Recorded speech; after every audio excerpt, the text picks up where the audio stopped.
Twitch, so I'm filming this as a Twitch stream like I did with the first video. I know the majority of you will be watching this back on YouTube. And yeah, I'm going to go through the faction cards for Warcry. This is the second wave of faction cards. I think we've had about 18 different sets of faction cards in the last sort of month. So this is the second half of that. Katie's here going to be doing some painting. Hello. So we're going to be focusing on these cards. And I'm going to jump straight into it because we've got a lot to get through. So this stream is going to last as long, however long it takes me to get through these, as I did with the previous one. And of course, if you're watching back on YouTube, I will put timestamps in the comments below so you can go to your faction. But we're going to start with the Sacrosanct Chamber for Stormcast Eternals. And yeah, because we're doing this on a stream, people might jump in and they might jump in on the chat as well. Who knows? Didn't get any last time, but you never know. So yeah, essentially we've got Evocators, Castigators, and Sequitors. These are exactly what you get in the start set. So this would be a Sequitor here, and just hopefully you guys can see this okay. So toughness 6 with a shield, so very tough to kill these guys. 20 wounds, 4 movement, so they're not the quickest. As for a weapon, she has 3 attacks. Of course, my phone is starting to go off now. 3 attacks, strength 4, so strength 4 lets us down a bit, but just a basic damage of 2/4, which is pretty nice. 180 points, not too bad. And they got a little shield symbol, so we'll see what the ability for that does later. And this one's with a sword. So we've got one here with the hammer, which does only 2 attacks, however it is strength 5. Everything else is exactly the same. You're just trading off that 1 attack for an extra strength. If I get it in shot, you can actually see. So that's quite common that we're starting to see a lot in Warcry now. We have a leaders, so it's like an evocator leader. So I think there might be a Sequitor leader in there. I don't know what order these are in. But this looks like an evocator leader. 30 wounds, toughness 5. So these have a base toughness 5, as most Stormcasts do, which is really nice. 4 attacks and a 2-inch range with his weapons. Strength 5 for 2/5, so pretty decent actually, really good. 240 points for him. He's pretty solid choice actually. Then we have a Sequitor with the 2-handed weapon. This is just a generic one. You get 1 less attack than the leader guide does. Another trade-off there though, just pretty much 1 less attack. Yeah, you take the leader. 60 points cheaper though, and of course he's not a leader. You can only have 1 leader, of course. Then we've got another variant of a Sequitor leader here. Just a 1-inch range on the weapon. Strength 5, 2/4 this time, but 5 attacks. So you don't do as much damage on the critical, but you do get a whole 5 attacks. So again, another solid choice there. 240 points as well.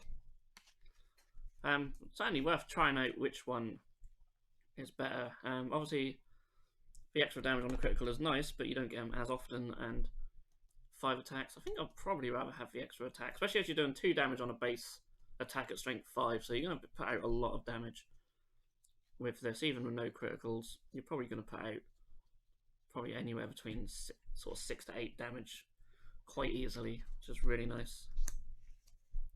Just on a basic roll and some good rolls, you put out even more. And then just a regular evocator, really good as well. Strength 5, 4 attacks, 2/4, really good, really nice. Toughness 5 base as well, and 20 wounds.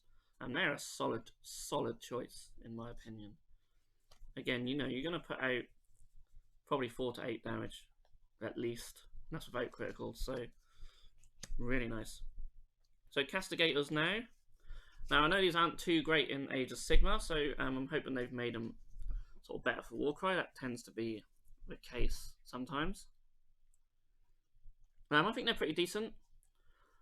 This guy doesn't have the leader symbol, which I think he might, like, he should have. I have a feeling like it's just missing off his card because he's 255 points, which is a lot, and he's got 30 wounds. So he sort of has the feel of a leader, sort of points and stat wise. He does 3 shots with his crossbow thing at strength 5 with 2/4, which is pretty nice. Up to 15-inch range with that. And then 4 attacks in combat, strength 4, 1/4. It's not bad for a ranged character. So yeah, yeah, it just seems weird. He must be missing the leader thing there. Your basic castigator is 60 points cheaper. 3 shots as well though. So, you know, if he was a leader, maybe he'd have more. I don't know. 3 shots, strength 5, 2/4. Yeah, that's pretty decent for a ranged attack. 195 points, and then sort of fairly standard in combat. They're not bad actually, not too bad at all. So this is a Secretor with a 2-handed weapon. So yeah, I apologise. These cards are in a strange order. 185 for a Secretor with a 2-handed weapon. Strength 5, 3/5 on the damage, which is really nice. Just a 3 attacks, but even so, at strength 5, you know, you can be putting out a fair amount of damage with him. So again, another pretty solid choice. Toughness 5 base, pretty nice. Stormcast, all the Stormcast stuff does seem really good for Warcry. Obviously, you're not going to take that many in a warband. You might only have 5 miniatures, but they can put out some nice damage, and they're very tough. This leader here, I assume it's another Secretor type leader. Oh, it looks like an evocator actually. It could be either or. No, I think it is a Secretor, sorry. Toughness 6, don't even have a shield, just toughness 6. Only strength 4 with the attack though. But you get 4 attacks at 2/4.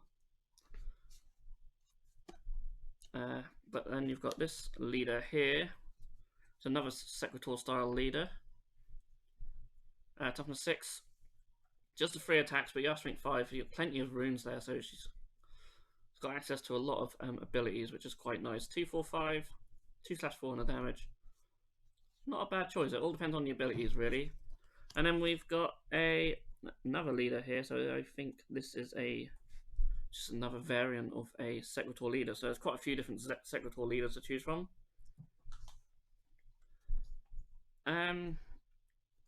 She's 5 points cheaper, and she has 1 less rune. Basically, that is the only difference. For 5 points to have access to another ability, it seems a bit of a no-brainer, really. So I don't know why you would, you know, if you're going to have a Secretor leader and you toss, you know, there's a toss-up between these two, I just can't see why you wouldn't take this one for an extra 5 points. I assume the ability would have something to do with that piece of equipment there. And there's literally everything else is exactly the same. So on to the abilities now. So the double that everyone can take is called Channeled Empowerment. Until the end of this fighter's activation, add the value of this ability to the strength characteristic of the next attack action made by this fighter that has a range characteristic of 3 or less. So that's you add the whole thing as well, not just like half of it. A lot of them will have half the ability, but this is just the whole value. So if you've got 6 on a double there, you could have potentially like some strength 11 stuff, which is a bit overkill in this game, really. Could be good for fighting monsters though. So we have a double, which is Summon Celestial Lightning. Pick a visible enemy fighter within 1 inch. Roll a number of dice equal to the value of this ability, and for each 4+, add 1 damage point. So that's not too bad for a double at all. This is the double what the leaders can do next. The Cleanse the Realms of Taint.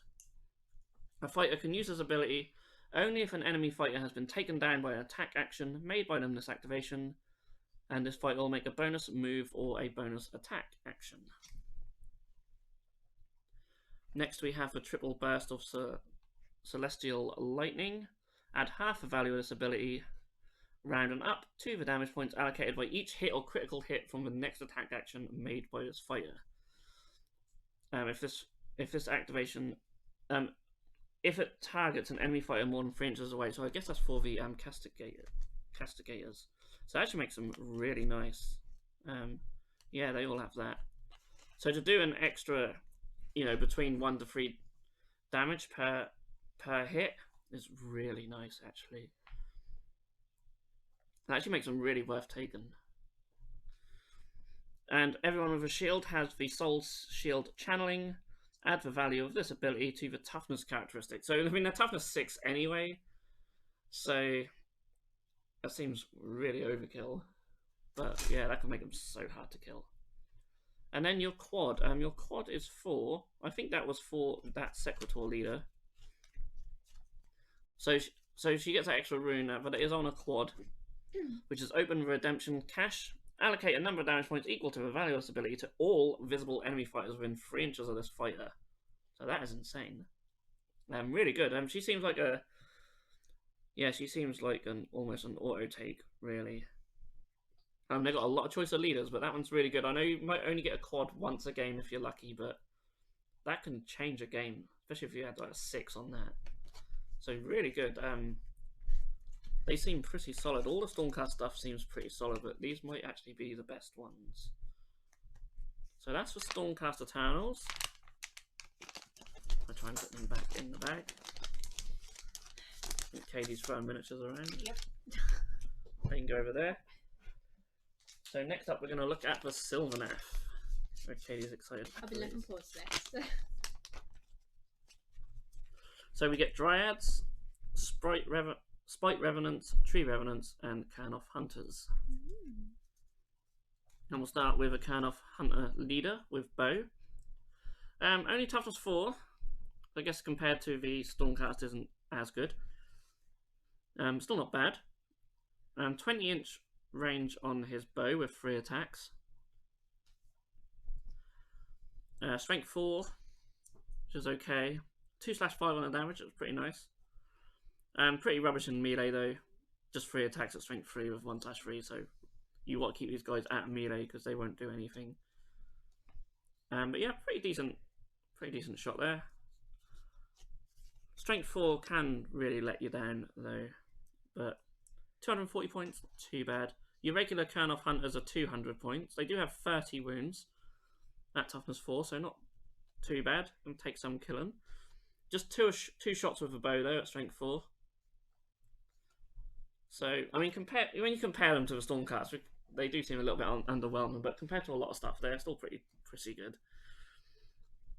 Again, rubbish in melee.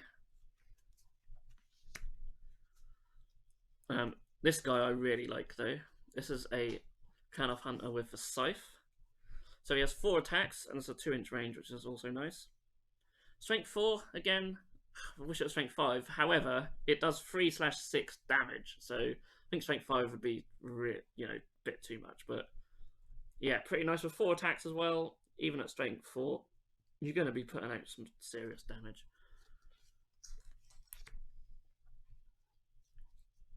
And then the regular guy has 190 points with a scythe. He just has 3 attacks and 30 wounds. That's the only difference there.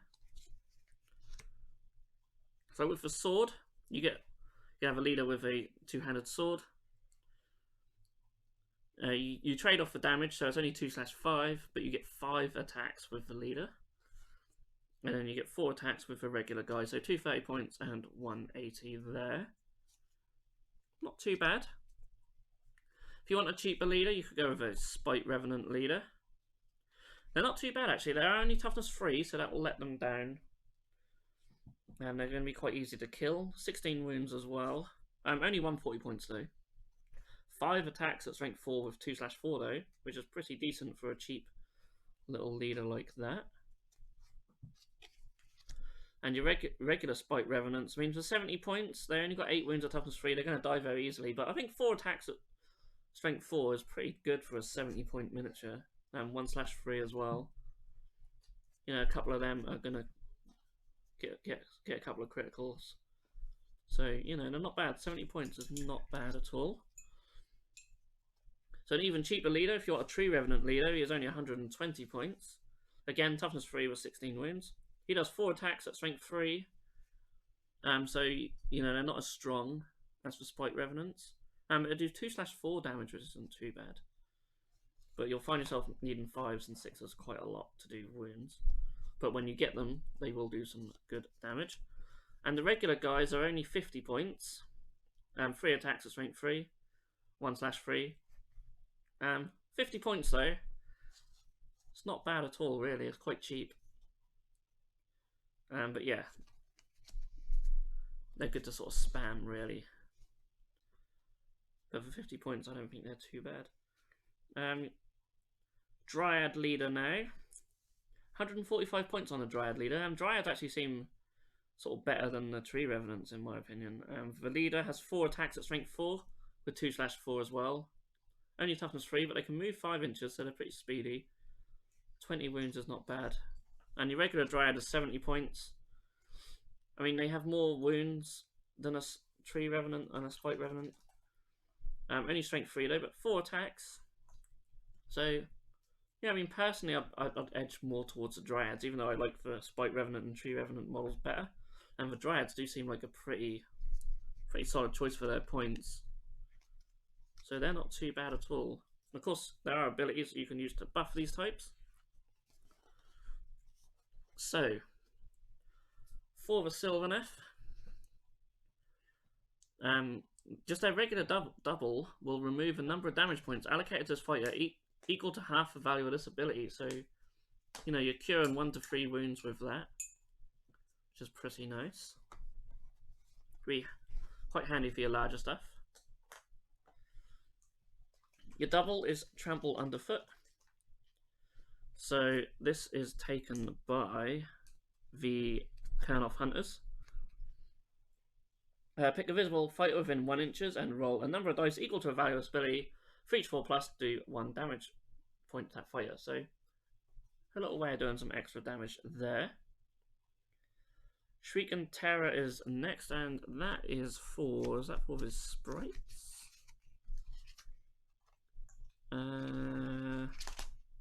Yeah, so that's for his Spike Revenants. Pick a visible fighter within a number of inches of this fighter equal to the value of his ability and roll a 3+. Until the end of that battle round, that fighter cannot make any move actions or disengage actions. So that's really nice, actually, for a double as well. So the Spike Revenants might not put out as much damage or be as survivable as a Dryad. But, you know, if you can stop your enemy from moving in objective games, that is huge. So, you know, you could spam a few of them and really cause some mischief. So that's where they probably make their points. So, next up we have the triple, and this is for anyone with a bow. I think the Dryad has actually, is that not for bows? No, that's for your Dryads by the looks of it. It's a similar symbol to that. Anyway, this is for your Dryads then. Rapturing Song. Pick a visible enemy fighter within a number of inches of this fighter equal to the value of this ability. Until the end of the battle round, add 1 to the attack's characteristics of actions made by friendly fighters with both the Sylvaneth rune mark and the Scout rune mark that target that fighter. So that's quite cool. So, you know, you could really gang your Dryads up on something. All these cheap little Dryads coming in. And yeah, they could all have an extra attack as well. So pretty good.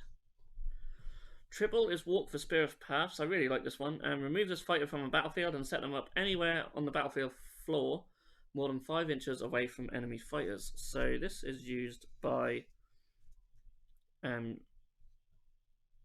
not your Kurnoth Hunter. It's a very similar thing. Is this the Tree Revenants? If I can find them.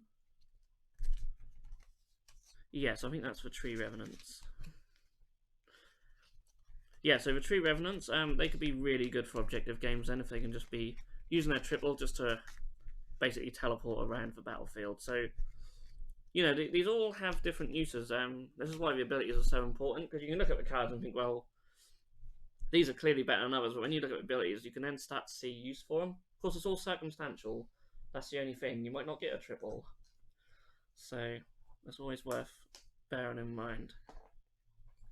And then the quad is for your leaders. Until the end of that round, add half the value of this ability, rounding up to the toughness and strength characteristics of friendly fighters while they're within 6 inches of this fighter. So that's pretty insane. Again, you can add 1 to 3 to the toughness and strength for stuff. So your dryads could be ridiculously good then. And anything with a lot of attacks, you want to keep nearby. And yeah, all of a sudden, them strength 4 attacks can go to them 5, 6, or 7, and your Kern of Hunters could be just incredibly strong. And it just says it doesn't even limit it to close combat attacks either. So unless it gets FAQ'd. So that's a really good buff, but of course it is a quad. And, you know, in the few games we've played, you sometimes might get a quad once a game. Of course you can use your wild dice. And we'll try and get these cards back in. But yeah, really nice. Of course that does require you then to keep a lot of stuff next to your leader. So, we'll go with... I want to go with the Seraphon next before we go into all the Chaos stuff. So I haven't actually opened these ones at all yet, so I'm going to see these for the first time right now. Same with most of these cards.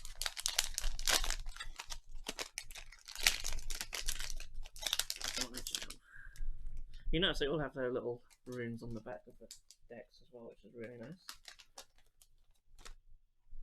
So I'll have a quick drink. Don't want to lose my voice during recording. Okay, so as you can see, you get a lot of stuff on here. Just so much stuff. Pterodon Riders, Ripidactyl Riders, Skinks, Saurus Guard, Saurus Knights, and Saurus Warriors. So, let's crack on. We will start with some Saurus Knights on their cold ones. This one doesn't have a leader mark either, interestingly. So I mean, it could just be a deliberate thing where the leaders of a squad can't actually lead your warband. That could be the way. I mean, it could be deliberate with the Castigator one as well. That was pretty nice though, because then it gives you like a strong character as well as a leader. You can have Katie's throwing stuff on the floor again. 195 points, toughness 4.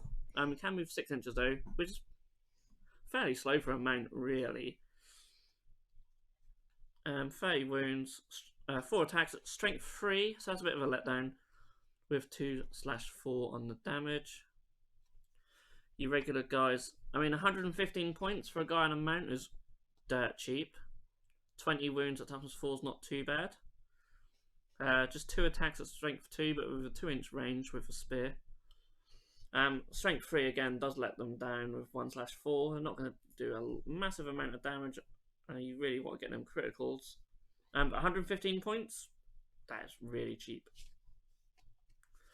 And you could go with a hand weapon instead, which just gives you an extra attack and 1 less range. When you've got 6-inch movement though, it's probably better to go for that, your hand weapon. Of course, there might be buffs for these on the abilities as well, which I'd imagine there is. So the Saurus all seem to have the same rune mark. You can lead your warband with a Saurus Warrior. Yeah, it's a bit Saurus Warrior, not a Saurus Guard. Toughness 4 and 20 wounds, not too bad. 4 attacks at strength 3 with 2/4. Again, you'll probably be needing 5s and 6s most of the time, but when you get them, it's doing some pretty good damage. 150 points, not too bad at all, really. A Saurus Warrior with a spear, only 75 points. Toughness 4 is really nice for these cheap little units. And 10 wounds is not too bad either. 2 attacks with a spear, again 3, strength 3 and 1/4. Or you can have a hand weapon, which gives you the 1 less range and the extra attack. I mean, 2-inch range can be handy, because then you might have to force your opponent to then move and attack you if you're 2 inches away, which is always really nice. But having the extra attack sometimes really comes in handy.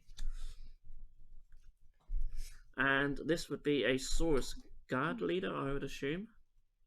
Toughness 5 with a shield, really good. And 25 wounds, so it's going to make him quite survivable. 2-inch range on his attack as well. 4 attacks at strength 4 with 2/5, so pretty good. And 220 points, so he's quite a solid choice for leader, definitely. And your regular Saurus Guard, toughness 5 again with a shield, which is really good. 145 points, so not too bad.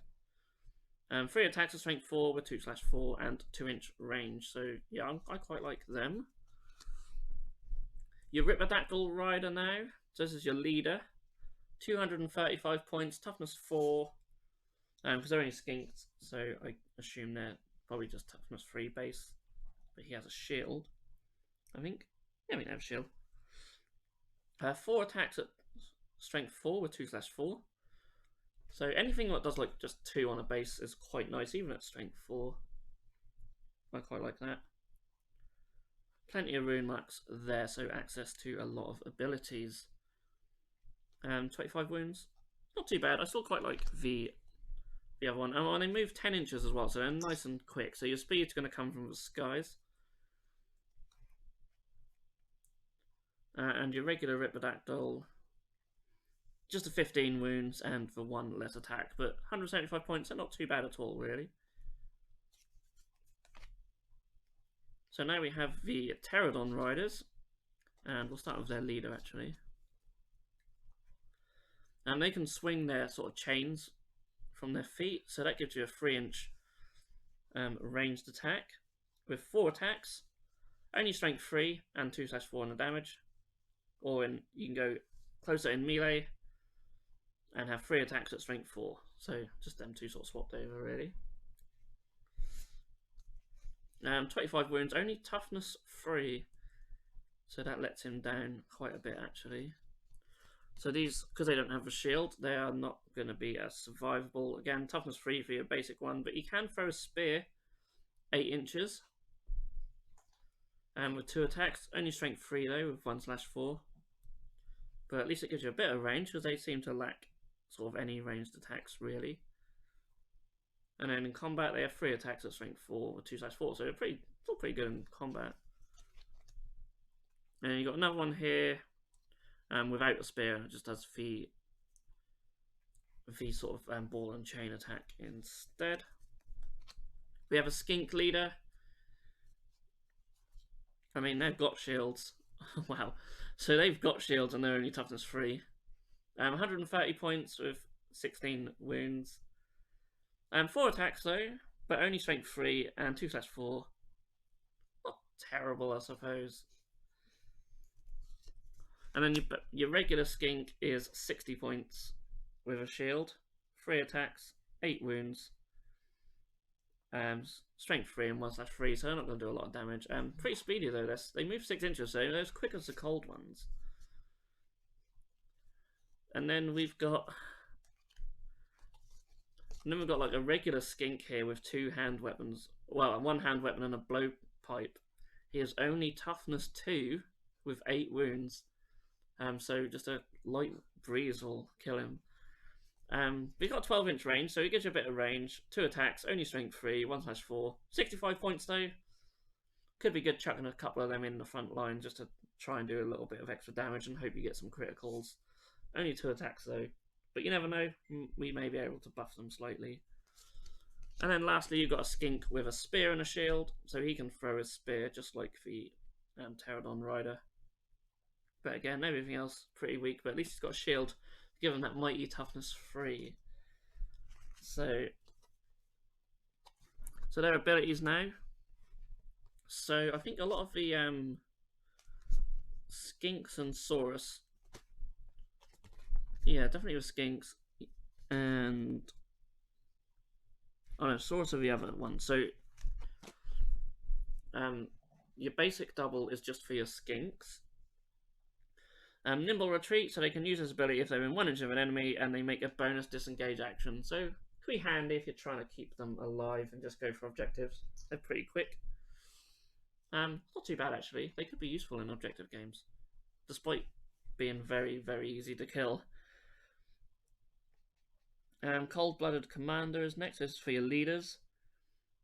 They can use this ability only if an enemy fighter has been taken down by an attack action made by them, and then they make a bonus move or bonus attack. Again, very circumstantial, but pretty handy. Voracious appetite. So I believe this is for the Ripidactyls, I want to say. Come on. Yes, this is for your Ripidactyls, not your Pterodons.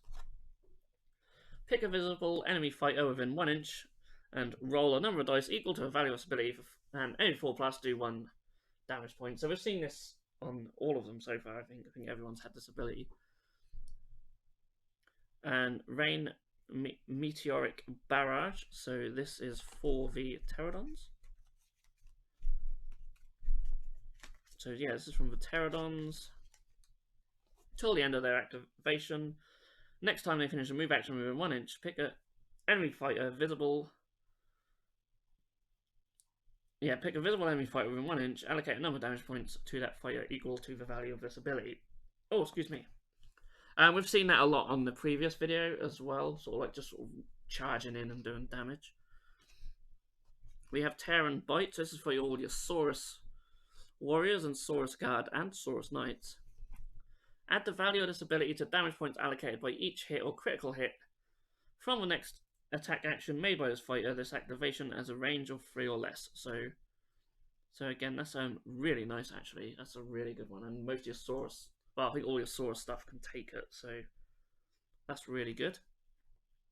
Anyone can do the quad, which is the Wrath of the Old Ones. Until the end of a battle round, add half the value of this ability to attacks and strengths of attack actions made by fighters that have a range of 3 or less. So that's really nice to just buff up one of your fighters. Could be really handy for your leaders. Attacks and strength as well, so they can put out some serious damage. Or you could really just buff a little skink and make him super strong, which could be really handy. So that is the Seraphon. Not too bad. Poor skink with toughness 2 though.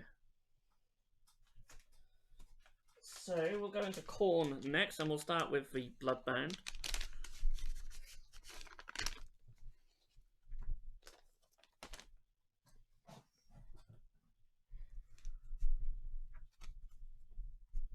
So you get Blood Warriors, Blood Reavers, Wrathmongers, Skull Reapers, and the Korgoroth.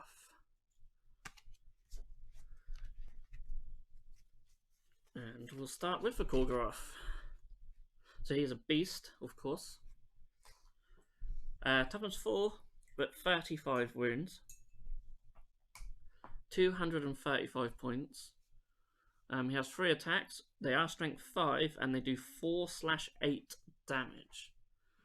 So he is really just going to be doing some serious damage. You'd be looking at like at least 8 damage out of 4 on an average roll. So if you can get them criticals, yeah, he's going to do some serious damage. So really strong. Toughness 4 lets him down a little bit, but he's got 35 wounds, so yeah, it's a bit of a monster actually. 235 points is not bad. So a Wrathmonger leader now has 30 wounds at toughness 4. Most of the stuff you can see has 4-inch movement.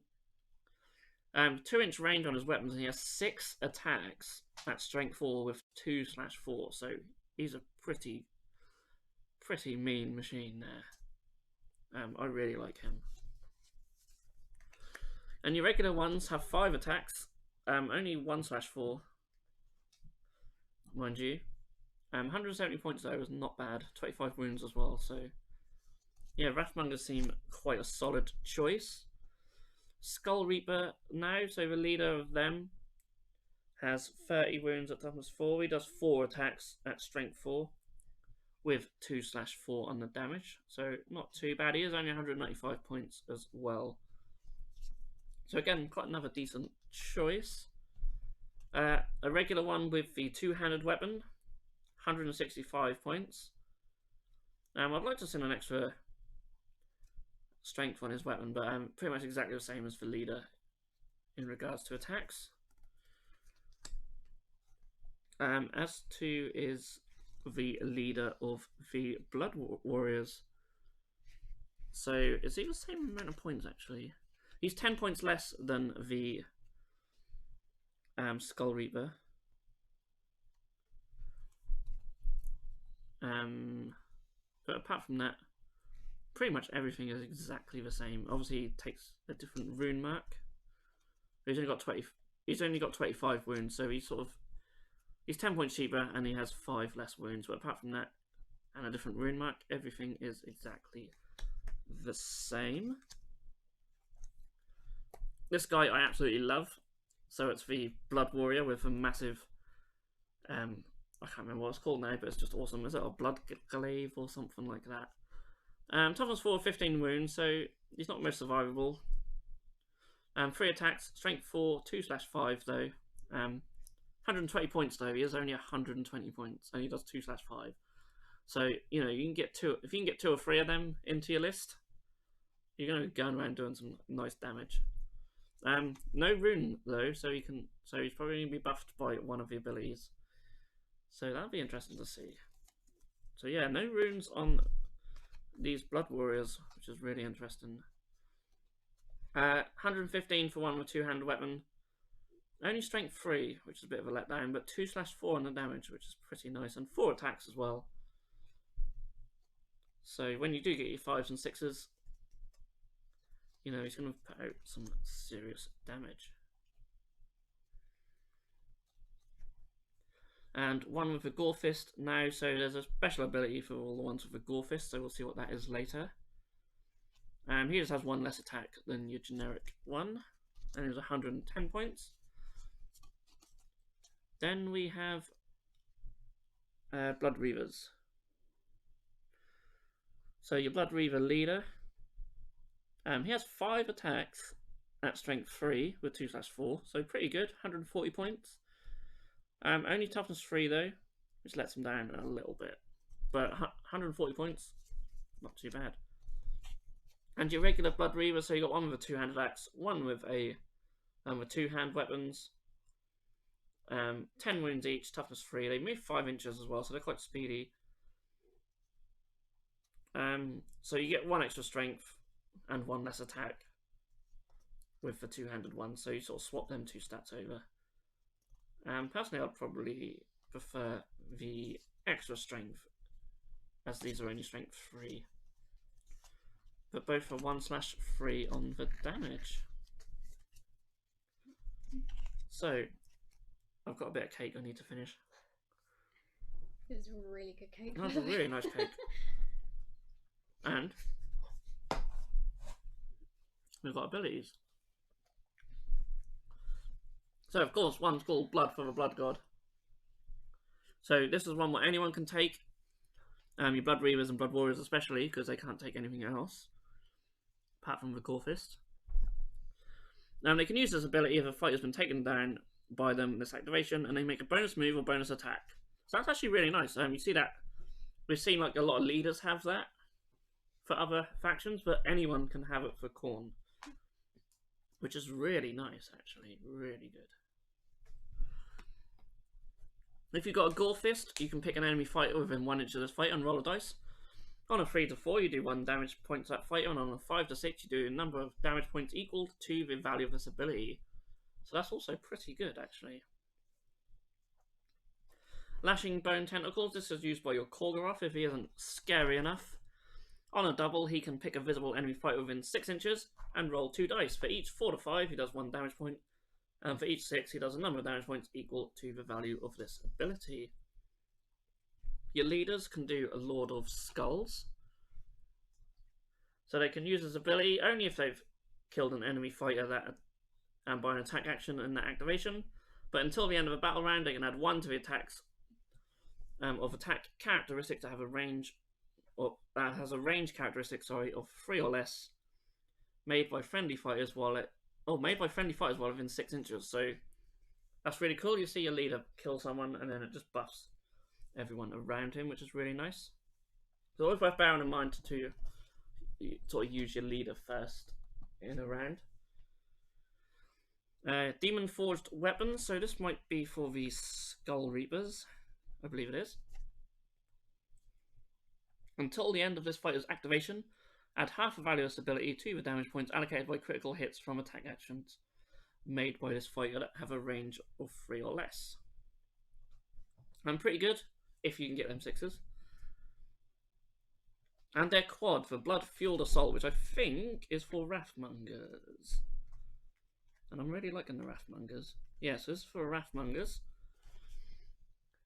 This fighter makes a bonus move, then they can make a bonus attack. In addition, until the end of their activation, add half the value of this ability to the strength characteristics of attacks made by this fighter that have a range characteristic of 3 or less. So that really buffs them. They're good enough as it is.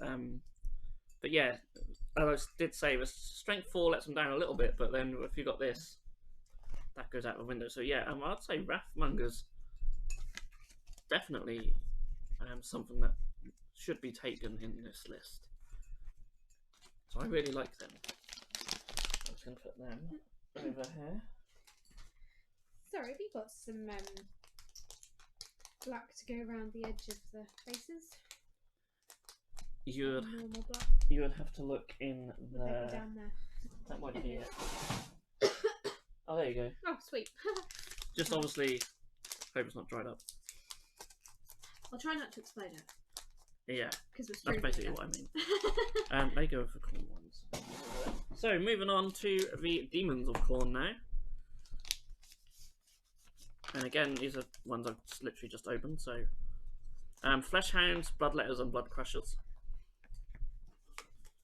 Not many cards here at all. A Blood Crusher leader is 240 points at toughness 4. 35 wounds. And of course the miniatures are lovely because I love Juggernauts. 5 attacks at strength 4 with 2/5 on the damage, so pretty good there. Your regular Blood Crusher has 30 wounds, so really nice, 185 points. 4 attacks at strength 4 with 2/4 as well, and they have a couple of runes there, and they move 6 inches, sorry, as well, so not the speediest amounts. Bit of speed can be taken from your Flesh Hound, so your Flesh Hound leader, they seem really good actually. 240 points, toughness 4 with 30 wounds. 5 attacks at strength 4 with 2/5 as well. And 3 runes there, so lots to be used for them. Your regular ones are 170 points. 20 wounds at toughness 4, which is really nice. 4 attacks as well. Strength 4, 2/4. 170. Obviously they move 8. They're really good Flesh Hounds actually. They're really good. They're a lot of points, but they're pretty good. And then you have a Bloodletter leader. Only toughness 3 with 20 wounds. 5 attacks though. Strength 4 with 2/4. So everything really, apart from this last Bloodletter, is putting out at least 2 damage per attack. Like I said, there's really not much here because we're down to the last card already. Toughness 3, sorry, with 10 wounds, 4-inch move. 4 attacks though still, which is really nice. Only strength 3, 1/4, but still pretty good. 4 attacks though, and they've all got 4 on the critical. So apart from the Flesh Hound leader, so apart from your sort of 2 leaders there, but that's it. That's all you get for them. They've all got Blood for a Blood God, so exactly the same thing. If an enemy fighter has been taken down, they can make a bonus move or attack. So your Bloodletters have Decapitating Strike. You can add half the value of this ability, rounding up to the damage points allocated by critical hits from the next attack action. Hungry for Flesh, so this is used by your Flesh Hounds, as you could probably guess. They can use this ability if there's a visible enemy fighter within 6 inches, and they can make a bonus move action, but must finish closer to the visible enemy fighter. So almost like a charge move, really. So that's really nice. You could use that as a bonus move and then have 2 goes at attacking. So yeah, Flesh Hounds seem really nice actually, and that's only a double. Locus of Fury next. This is for your leaders. They can use this ability if an enemy fighter has been taken down by an attack action by them in that round. Until the end of that battle round, they can add 1 to the attack characteristic. Attack characteristic of attack actions that have a range of 3 or less, made by all visible enemy fighters within 6. So that's really nice as well. Another one they can buff. So I think that's the same as what was in the last one. Murderous Charge. This is used by your Blood Crushers. If they move within 1 inches, they allocate a number of damage points equal to the value of this ability. So we've seen this so many times over these last 2 videos. And their quad, the Burning Roar. So this is used by your Flesh Hound leader only. You can pick an enemy fighter within 8 inches, roll a number of damage dice equal to the value of this ability, and every 2+, allocate 2 damage points to that fighter. That is really good. I think most Khorne Demon armies will probably be led by a Flesh Hound. Really good. That's insane, actually. And if you've got a quad of 6s there, then, you know, you're probably putting out about 10 damage just for that. But, you know, that's on average. You could so easily be doing the full 12. Yeah, really good. I mean, it is a quad, but yeah, I can't see why you wouldn't want to take Flesh Hounds. Maybe GW are having trouble shifting Flesh Hounds, which is why they're so good. So next we'll go on to Nurgle.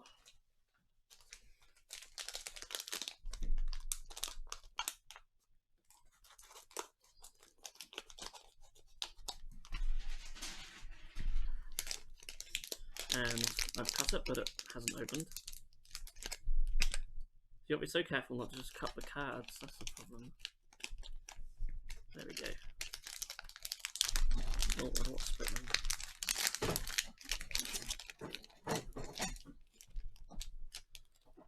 And oh, it doesn't want to come out. Right. Bear with me, guys. Bear with. We'll chop that there. Here we go. He says. I'll put a timestamp for this. Watching a grown man struggle against plastic. There we go. Right. There's our abilities, and here's our card. So again, this feels very light. We have Putrid Blight Kings and Pascal Blight Lords. That is it. Great. Pascal Blightlord, literally only 1 card for them as well. 245 points, toughness 4, but they have 40 wounds. 2-inch range on the attack. They can move 6 inches. 4 attacks at strength 4 with 2/5. Pretty solid. They're not bad. See what their ability does. So next we've got 4 cards for Putrid Blight Kings. You can have 1 with a banner. A little banner icon there. Toughness 4 with 25 wounds. They can only move 3 inches, so they're a bit slow. 3 attacks, strength 4 and 2/4 on the damage. The 1 with a bell. He has a little rune there. And he's got a flail as well, so he can do 2 inches, up to 2 inches with a flail. 25 wounds if I didn't mention that. 4 attacks at strength 4, 1/4, not too bad. 145 points, so he's not like mega expensive. Your Putrid Blight King leader, or the leader of the whole lot really, because he's the only leader you have access to. 30 wounds at toughness 4. I thought if he's got a shield he'd be toughness 5, so that's a bit disappointing. 4 attacks at strength 4 with 2/5, so again he's pretty decent. And then a regular one, again with a shield, but only toughness 4. 25 wounds. 3 attacks, strength 4, 2/4. So that's literally it for them. They're not bad. They're not Stormcast good, but They're still pretty solid. 135 points as well. Not too bad at all, actually. There's quite a lot of wounds for cheap miniatures. And the Blight Lords aren't restricted to being leaders. I mean, you could literally pick up a box of each and have your warband there. Worth trying. Worth trying. Let's see what the abilities do. They can all do a virulent discharge. Pick an enemy fighter within 1 inch and roll a number of dice equal to the value of this ability, and for each 4+, do 1 damage point. So not too bad. Venomous Sting. So this I assume would be for your Pascal Blight Lords. Pick a visible enemy within 1 inch and roll a dice. On a 2+, that fighter cannot make move or disengage actions. So that's pretty nice. Next up we have Toll the Sonorous Toxin. I guess this would be for the one with the bell. Yep. Until the end of the battle round, add 1 to move characteristic of actions made by friendly fighters who start within 6 inches. That's handy. I'll just get your Blight Lords moving a bit quicker. The Icon. Until the end of the battle round, add 1 to the toughness characteristic of friendly fighters within 6 inches. So that's really nice. That is a triple, but that's really good. Sort of makes up for their lack of toughness 5. Which for Nurgle you think they should be tough anyway. Your leaders have the Grandfather's Blessing. Until the end of the battle round, add 1 to the strength characteristics of attack actions made by friendly fighters within 6 inches. So what's interesting there is you've got 3 different types of Blight Lords who all buff others within 6 inches, so you're probably going to want to keep them all very close by. And then your quad, anyone can use a quad, but you can't use it if you're within 1 inch of an enemy. But you can remove a number of damage points allocated to this fighter equal to double the value of this ability. So that's really good. But you can't use it if you're in combat. It's a bit of a shame. But that's still really nice. You get 6 there, you know, you're healing 12 damage points. Which would really annoy your opponent. But again, just can't use it in combat, so you need to kill what you're in combat with first. So we'll move them over there, and we'll go on to the Demons of Nurgle.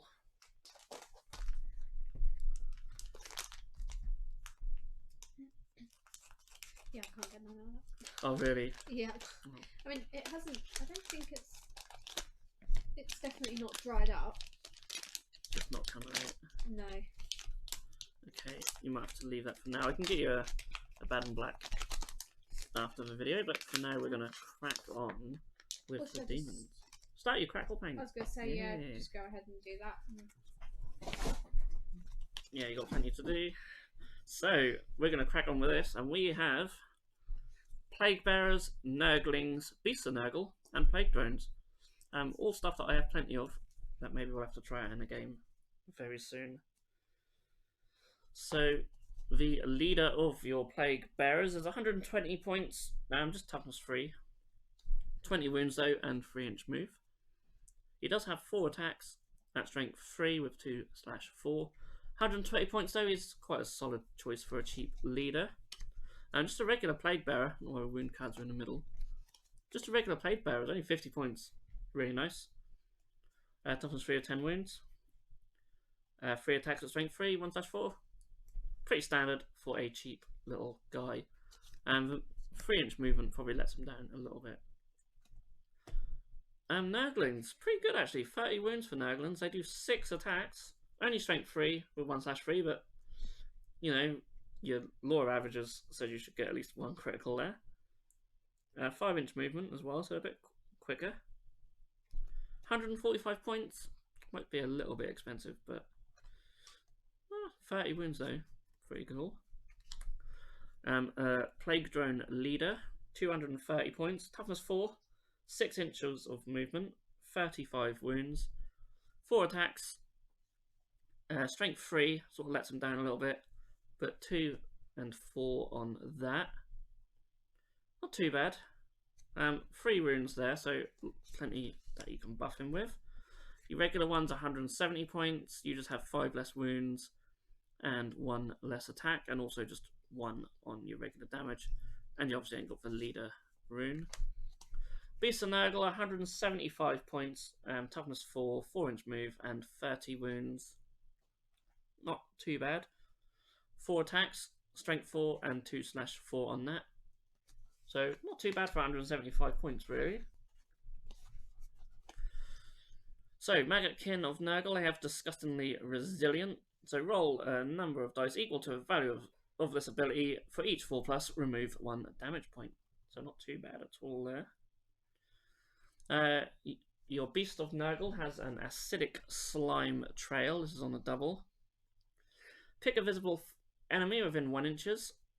You make a bonus disengage action, and then you allocate a number of damage points equal to the value of this ability to that fighter. So that's really cool. If you're locked in combat with someone who's got a couple of wounds left, you can literally just disengage and kill him. So that's nice. Venomous Sting, so this will be for your Plague Drones. I think we had this on the last one.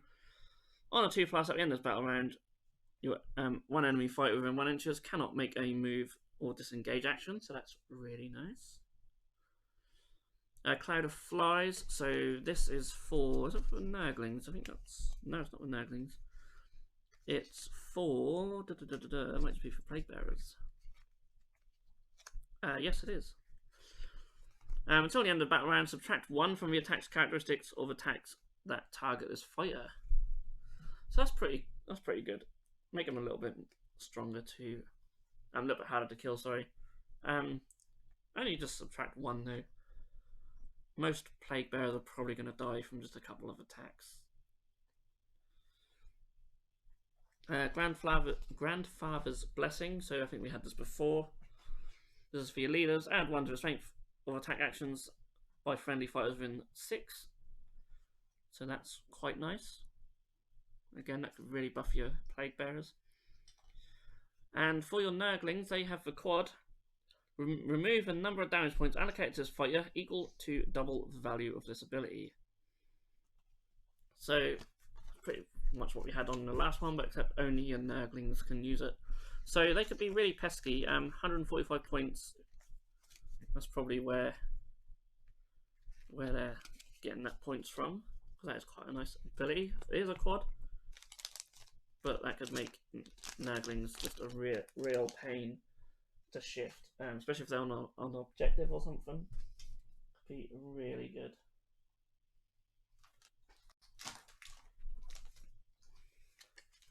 Oh, I seem to have 2 lots of the Slaanesh cards, so we'll just open one of them.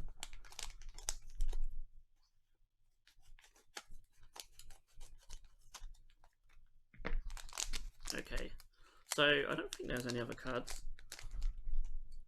If I'm missing ones, just let me know, but because I seem to have 2 lots of Slaanesh, so I don't know if they were given instead of something else. Off the top of my head, I can't think of any, because Slaanesh only have 1 just for their demons.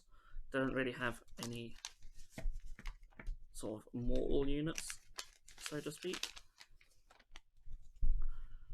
But they have Seekers, Hellstriders, Fiends, and Demonettes. So we start with a few Fiends. Well, not Fiends, sorry. Hellstriders, sorry. Oh dear, it's a long video. So the Hellstrider leader, 235 points. Toughness 4, 30 wounds.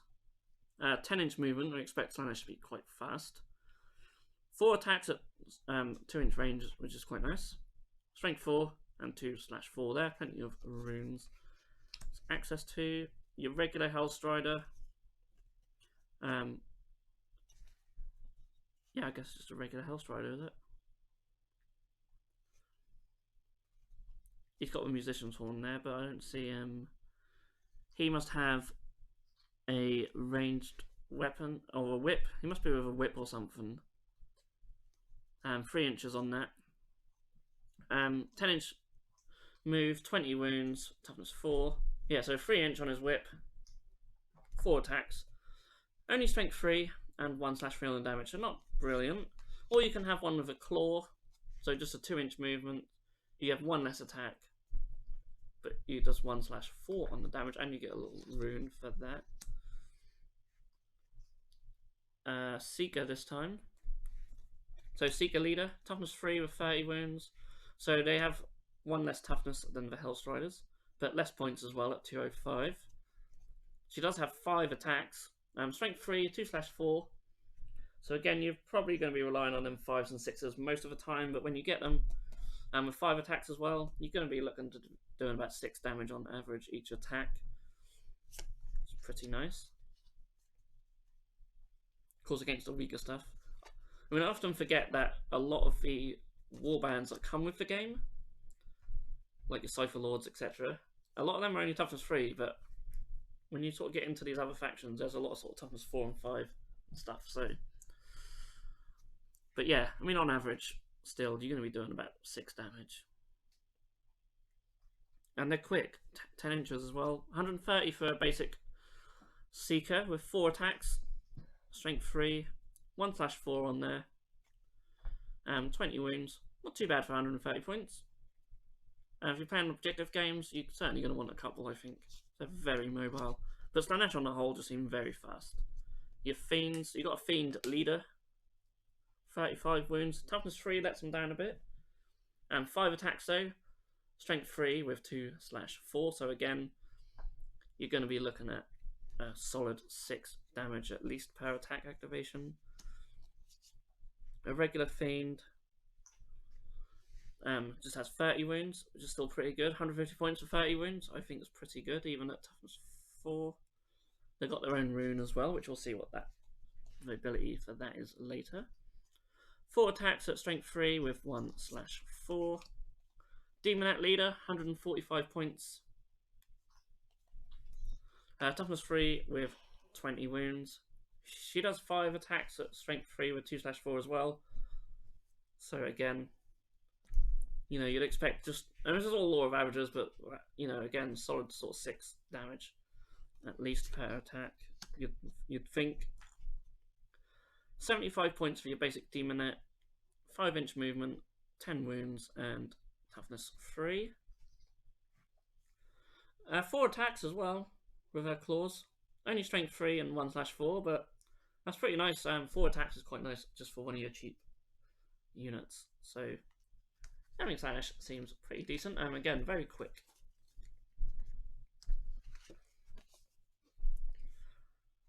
So their abilities, they can all do Life and Swift. You add half the value of this ability, round and up, to the move characteristic of the fighter. So, you know, if they're not fast enough already, you can add anything between 1 to 3 inches using that, just on anyone. Sadistic Killers next, so this is for your Demonettes. And would it be your Seekers as well? Yep, and your Seekers. So Demonettes and Seekers can do Sadistic Killers. Add 1 to damage points allocated by each hit and critical hit from attack actions made by this fighter that have a range of 3 or less. So that is really nice. And that's only a double as well. So all of a sudden, your Demonettes are putting out a lot more damage. So yeah, I really like that. Crushing Grip, this is for your Fiends. Pick a visible enemy fighter within 1 inches and roll a dice. On a 2+, they cannot make move actions or disengage actions. So we've seen that a couple of times today as well. A triple is Impaling Strike. So I think this might be for your, I want to say the Hellstrider with their sort of spear things. Yeah, it looks like it. Until the end of their activation, the next time this fighter finishes a move within 1 inch of an enemy, you can add a number of damage points to that fighter value of this ability. So we've seen that so many times over the last couple of videos. Just extra damage as you sort of charge in, so to speak. Your leaders have the Locus of Excruciation, which sounds lovely. Until the end of the battle round, add 1 to strength characteristics of attack that have a range of 3 or less made by friendly fighters within 6 of this fighter. So that is really nice as well. You're buffering your Demonettes, so there's a lot of strength 3 here, but you can buff it quite easily with a triple. And a quad, so the quad is only used by the fiends. Deadly Venom. Until the end of this fighter's activation, add half the value of this ability, rounding up to the damage points allocated by critical hits made by this fighter. In addition, each attack action made by this fighter, roll a dice. On a 5+, until the end of that battle round, the target fighter cannot move or disengage either. So, pretty good. Not the best quad we've seen today, but still pretty good. It's going to buff your fiends quite nicely and really annoy your opponent when they can't move. Yeah, so that is the Slaanesh stuff, and that is all I have here. If there is one I've missed, I apologise, and we'll get to that in the future, but I can't even think off the top of my head what the other one would have been. If there was one, I might just have 2 Slaanesh for some reason. So yeah. And I'm going to leave it there. That was the second part of the new Warcry cards. And if you'd like me to do the older ones, they're all in the book now. Is it the Tome of Champions, I think it is. I'm happy to go through them as well. So if you'd like to see them, do let me know in the comments down below. Thank you so much for watching. I'll see you all again in the next video.